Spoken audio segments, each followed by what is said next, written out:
नमस्कार, आदाब। मैं इरफान खान डीएन न्यूज़ की खास मुलाकात में आपका स्वागत करता हूं।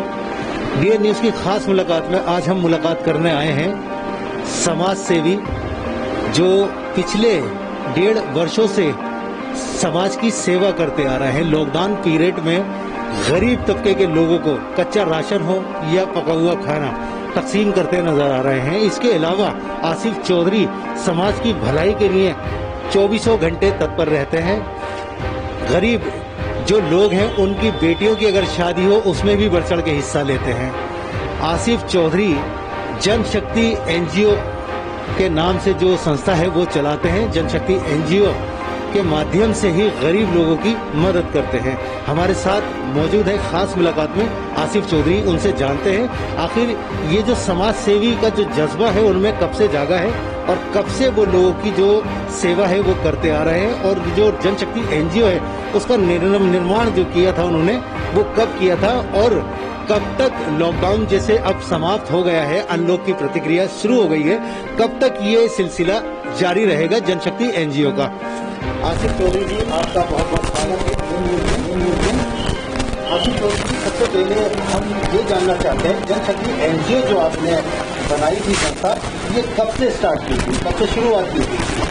संपूर्ण जनशक्ति एनजीओ ये मेरी अपनी ऑर्गेनाइजेशन है। मैंने करीब अब से 7 साल पहले फरवरी 2014 में मैंने रजिस्टर्ड कराई थी और तब से हम लोग अभी धीरे धीरे काम करते आ रहे हैं और अब हम बहुत अच्छा काम कर रहे हैं। जैसा देखा जा रहा है पिछले साल भी लॉकडाउन पीरियड में आपने सारों लोगों को कच्चा राशन हो या पक्का खाना हो ये सुविधाएं आपने दी थी, और इस बार लॉकडाउन में भी आपने ये सुविधाएं दी हैं। तो ये जो सारा फंड है ये आप अपने निजी फंड से करते हैं जनशक्ति एनजीओ, या किसी पॉलिटिकल या राजनीति और लोगों का भी आपको सहयोग मिलता है? पिछले जब लॉकडाउन लगा तो उस वक्त हालात बहुत ज़्यादा ख़राब थे, बहुत लोग परेशान थे। तो हमने अपनी मेरी ऑर्गेनाइजेशन के साथ काफ़ी लोग जुड़े हुए हैं, बहुत जिम्मेदार लोग जुड़े हुए हैं। मैं पॉलिटिकली काफ़ी अच्छे लेवल से काम करता हूँ, तो अपर लेवल की मैं पॉलिटिक्स करता हूँ, तो कुछ पॉलिटिशियन भी मेरे साथ जुड़े हुए हैं, तो कुछ समाज सेवी भी मेरे साथ जुड़े हुए हैं। जब ये बात मैंने उनके बीच रखी कि भाई ऐसे ऐसे मेरे इलाके में एक हालात है और यहाँ गरीब लोग ज़्यादा हैं और हमें उनकी मदद के लिए आगे आना चाहिए, तो मेरे बहुत से लोगों ने मेरा साथ दिया। और जब मुझे उन्होंने साथ देना शुरू किया तो मुझे लगा कि मैं इनके लिए बहुत अच्छा कर सकता हूँ। कुछ उन्होंने कुछ किया, कुछ मैंने किया, तो मिल करके हम लोगों ने, सब लोगों ने, मेरे ऑर्गेनाइजेशन से जुड़े हुए सभी लोगों ने इसमें योगदान किया और उसके बाद हम धीरे धीरे काम करते आ रहे हैं। पिछले लॉकडाउन में हमने खाने से लेकर के राशन तक पूरा बांटा।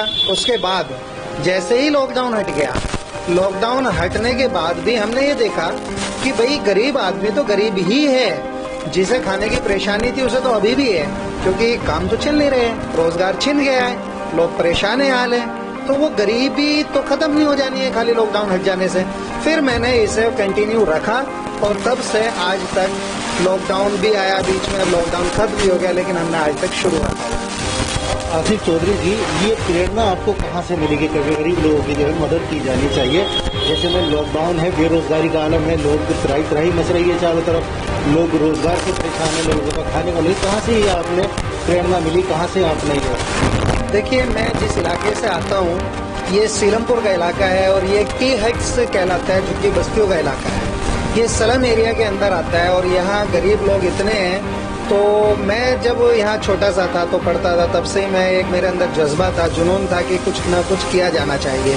मैं जिस स्कूल में पढ़ता था, सियारदा स्कूल के जस्ट पीछे एक स्कूल है गवर्नमेंट का, उसमें मैं पढ़ता था। उसमें मेरे साथ बहुत सारे गरीब दोस्त थे। तो मैं भी एक बहुत छोटी सी फैमिली से आया हुआ हूँ, बहुत छोटी सी फैमिली से बिलोंग करता हूँ। ऊपर वाले ने मेरा साथ दिया, आज मैं एक अच्छी पोजीशन पर हूँ, आज मैं एक अच्छा कमाने वाला इंसान हूँ। तो मुझे लगा कि मुझे इसके लिए कुछ करना चाहिए। तो मैंने 2014 में शुरुआत की। मैंने अपनी ग्रेजुएशन खत्म होने के बाद अपना काम के साथ साथ मैंने कि अब समाज सेवा भी शुरू की जाए।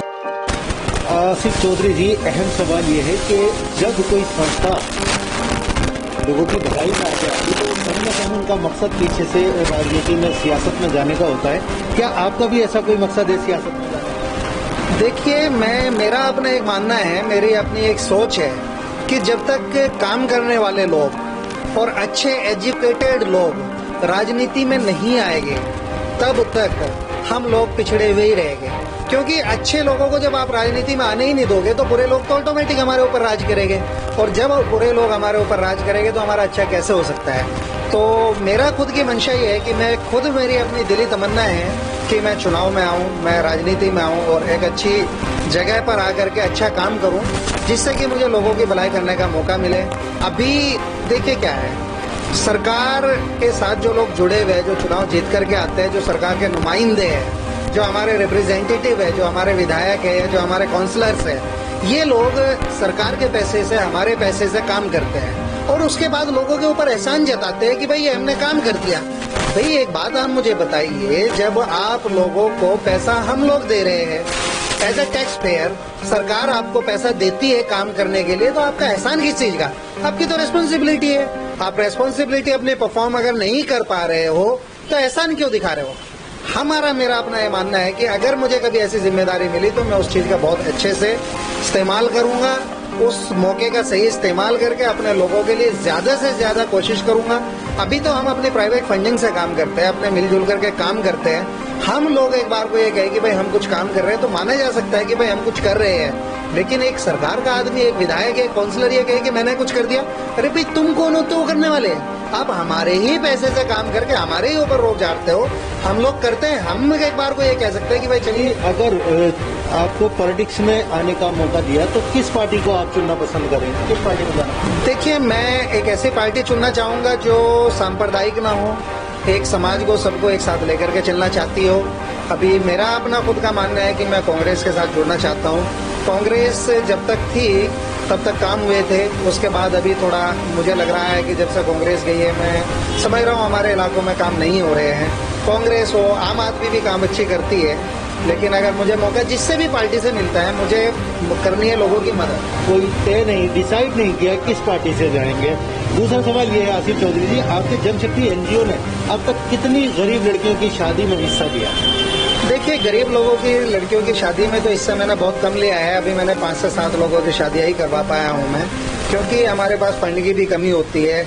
अभी बल्कि मेरे पास आज ही कुछ लोग आए थे कि भाई हमारी शादी है इस तरीके से, तो अभी मैंने उनके लिए भी ओके किया है कि भाई इसका सारा खर्चा हम उठाएंगे, लेकिन ज्यादा हम नहीं कर पाएंगे क्योंकि एक रिसोर्सेज की कमी होती है। हमारा अपना प्राइवेट ऑन फंड होता है, इसमें किसी की मदद नहीं होती है, तो उसमें हम उतना ही कर सकते हैं जितना कर सकते हैं। लेकिन इसके अलावा हमने और बहुत सारे काम किए हैं इलाके में। जैसे हमने फ्री मेडिसिन डिस्ट्रीब्यूशन का हमने करीब 2-3 साल तक लगातार हमने फ्री मेडिसिन डिस्ट्रीब्यूशन किया। इसके बाद अभी हमने करीब 5 महीने से हम लोग खाने डिस्ट्रीब्यूट कर रहे हैं। इससे पहले हम लोगों ने लोगों को इकोनॉमिकली के साथ साथ जो है पॉलिटिकली भी एक्टिव करने के लिए, हमने सोशली एम्पावर करने के लिए हम लोगों ने जो है आधार कार्ड का, मेरा प्रोजेक्ट इंचार्ज था मैं उस वक्त में, मैंने वो काफी इन लोगों की मदद की। उसके साथ मैंने सोशियो इकोनॉमिक कास्ट सेंसस मैंने कराया, उसका मैं प्रोजेक्ट इंचार्ज था, तो वो उसमें मैंने काफी लोगों को मदद पहुंचाई। आसिफ जी, जनशक्ति एनजीओ दिल्ली में या दिल्ली के बाहर किन किन इलाकों में काम कर रहे हैं? अभी हम लोग जो काम कर रहे हैं दिल्ली के अंदर काम कर रहे हैं, नॉर्थ ईस्ट दिल्ली के अंदर। इसके अलावा हम लोग गाजियाबाद काम करते हैं, लोनी में काम करते हैं, मुजफ्फरनगर काम करते हैं। अभी हमारा लिमिटेड, क्योंकि हमारा स्पेस है, हम लिमिटेड ही काम कर पाते हैं क्योंकि लिमिटेड हमारे पास रिसोर्सेज है। अगर हमारे रिसोर्सेज बढ़ेंगे तो हम आगे भी बढ़कर काम करेंगे। सबसे आखिरी सवाल आसिफ चौधरी जी, जो आप समाज सेवा कर रहे हैं और इस समाज सेवा में आपने जैसा बताया कि आपको कुछ साथियों का सहयोग मिलता है, क्या सरकार से भी किसी तरह की मदद की उम्मीद रखते हैं? देखिए, मदद की उम्मीद जरूर रखता हूँ, लेकिन अभी तक मदद मिल नहीं पाई है। अगर सरकार की तरफ से कोई मदद मिलेगी तो उसके लिए हम बहुत आभारी होंगे सरकार के। अभी हम लोगों ने वैसे अपने लेवल पर ही हम लोग काम कर रहे हैं, अच्छे से काम कर रहे हैं, जितना हमसे हो सकता है हम उतना कर रहे हैं। लेकिन अगर सरकार की तरफ से मदद मिलेगी तो हम सरकार को धन्यवाद करेंगे उसके लिए। कोरोना काल में जिस तरह सरकार की रणनीतियां रही हैं, राशन को लेकर या मेडिसिन को लेकर या गरीबों के लिए पेंशन को लेकर, उस पर आपकी क्या राय है? देखिए, सरकार ने कोरोना काल में जो काम किए है वो उम्मीद से बहुत नीचे के उसमें काम किए, स्तर पे काम किए है, उम्मीद के मुताबिक काम नहीं कर सकी है। और मैं समझता हूँ कि इस चीज़ का खामियाजा अभी आने वाले वक्त में सरकारों को भुगतना पड़ेगा। डेटा के साथ साथ मतलब इतना छेड़छाड़ किया है अपना। आप एक चीज़ बताइए, आप उत्तर प्रदेश के अंदर अभी चुनाव हुए ग्राम पंचायतों के, उसमें 59.80 59,800 कुछ गांव हैं आप किसी भी एक गांव में जाके देखिए कि किसी न किसी दिन एक गांव में से एक आदमी भी अगर मर रहा होगा तो 59,000 का लोग तो सिर्फ यूपी से मरे होंगे बेचारे।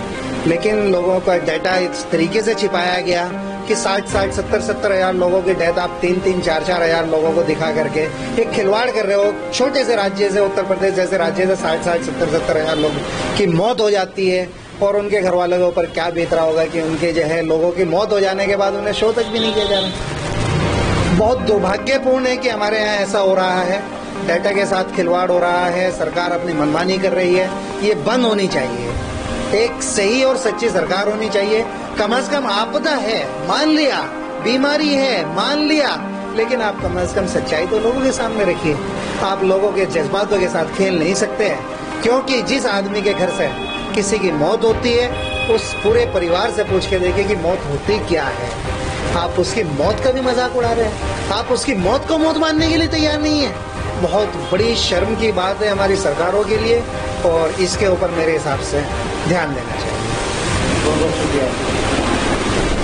ये थे हमारे साथ संपूर्ण जनशक्ति एनजीओ के चेयरमैन आसिफ चौधरी, जिनसे आज हमने डीएन न्यूज पर खास मुलाकात की है, सभी मुद्दों पे बात की है। आसिफ चौधरी ने जिस तरह लॉकडाउन पीरियड में, लॉकडाउन के बाद भी हम लोग की प्रतिक्रिया में भी गरीब तबके के लोगों की मदद की है, कच्चे राशन देकर, पका हुआ खाना देकर, गरीब लड़कियों की शादी में हिस्से लिए हैं। आसिफ चौधरी ने साफ तौर पे हमें बताया सरकार की जो लॉकडाउन प्रतिक्रिया में जिस तरह की भूमि रही है वो सरासर गलत रही है। सरकार को ध्यान देना चाहिए, गरीब तबके के लोगों के लिए काम करना चाहिए, मदद के लिए आगे बढ़ना चाहिए। आसिफ चौधरी ने हमें बताया सरकार ने जो डेटे दिए हैं कोरोना वायरस से जितनी डेथ हुई है उनकी और जितने वायरस से बीमार हुए उनके जो आंकड़े हैं वो सरकार ने कहीं ना कहीं छुपाए हैं, गलत आंकड़े दिए हैं। आसिफ चौधरी ने जिस तरह बताया कि आने वाले समय में अगर उनको मौका दिया गया तो वो राजनीति में यानी सियासत में भी कदम रखेंगे और एक अच्छे नेता के रूप में लोगों की सेवा करेंगे। मेरे साथ देखते रहिए डीएन न्यूज।